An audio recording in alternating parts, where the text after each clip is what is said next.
Want to make your home energy efficient? Let's start with the outside. Improved home construction helps keep the cold out.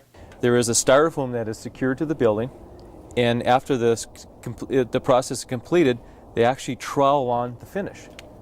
And it just, again, adds R value and adds vapor barrier. The air cannot infiltrate into the home. How durable is this? Very durable. As you can see, it will withstand hail to a certain extent, but it obviously is very durable. Stepping inside, there's an easy way to save energy while you're sleeping or away from home. Ben says a programmable thermostat can help you save an estimated 5 to 10% on the cost of heating. This one particularly, it's called a touchscreen thermostat. You touch it, everything illuminates. It will walk you through all the programming. So you have your house at 70 degrees, and you wake up in the morning, you would like your master bedroom suite at 72, you can program that in. As soon as you leave for work, it goes right back down. To maximize your energy savings, you don't want to program any dramatic changes to the temperature of your home. We do not recommend more than a 4 to 5 degree temperature differential. It just takes longer for the furnace to react, and the savings isn't realized after 4 to 5 degrees. You can have a programmable thermostat for each zone of your house. This newly constructed home has 3 zones: the basement, master bedroom suite, and the rest of the house. The advantage to having a programmable thermostat is that we need to condition only this part of the house. There's no use in putting heat in the basement and the rest of the house. This way, the heat is just per space. You need separate ducts for separate zones. For instance, if the main floor kitchen dining area is needing heat, this damper opens, this damper closes. Again, we don't want to put any heat into an area we're not needing to condition. And vice versa, if the basement needs heating or cooling, this damper opens, this damper closes. It's more common in newer homes, but zones can be built into older structures as well. For NBC North Dakota News, I'm Brenda Skolton. To find energy savings, start here. Here we have the mechanical room. This is where all the HVAC equipment and water heating equipment is located. Too often people go too long without changing the furnace filter. The dirtier the filter gets, the harder the furnace has to work and the less efficient it becomes.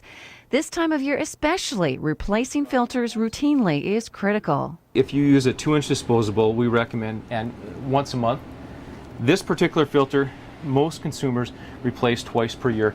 Once at the start of the heating season and once at the start of the cooling season. Look for the arrow to know if you're installing your new filter the right way. Every filter has an airflow selector. What happens is the return air comes down this duct and travels into the furnace and then back out. They typically will have the air filter, whether it be a 2-inch disposable or a filter like an Air Bearer, Space Guard. Everything does have an airflow selector. So Brian, there are different levels of efficiency for filters? There are. There's one rating is the MERV rating. This is actually a MERV 8. Here a disposable old-fashioned, just a basic fiberglass filter, they're about 5% efficient. Then, in years past, a lot of people had just straight electrostatic filters, 10 to 15%. This Trion Air Bearer is actually 35 to 40% efficient. Another piece of equipment that can efficiently keep your home warm and comfortable during the winter months is the air exchanger. What will this piece of equipment do in this home? This is still under construction, this home, so right now we have not installed it just to keep it clean. So what happens is all your exhaust fans will be interconnected to one duct, and all that will travel through basically this air exchanger. So as the air is being taken out, the fresh air, which the house needs to replenish it, will be mixed with that and recapture 70% of the energy. Brian, how do you maintain the air exchanger? Our environment up here, there's not many homes built yet. It's a little bit dirty, so we probably have to watch this maybe once a quarter, once every 6 months, or even annually. Typically, these are washable filters. There are 2 of them, and then the entire cell pulls out and again is washable. Insert it back in, the air will dry it off. Very simple. Saving energy is simple and can result in significant savings for your pocketbook. For NBC North Dakota News, I'm Brenda Skolton.